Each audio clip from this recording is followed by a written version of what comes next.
Yep, and we got a late 50s Thunderbird. Late 50s Thunderbird. But this is not stock at all.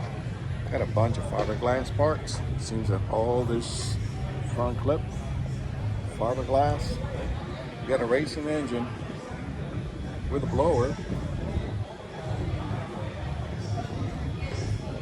Yes. Racing transmission, at least a shifter, with beautiful leather. The paint is in very good shape.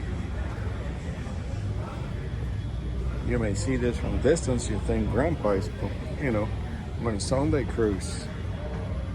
But no, it's not a Grandpa's car. This thing will go quick.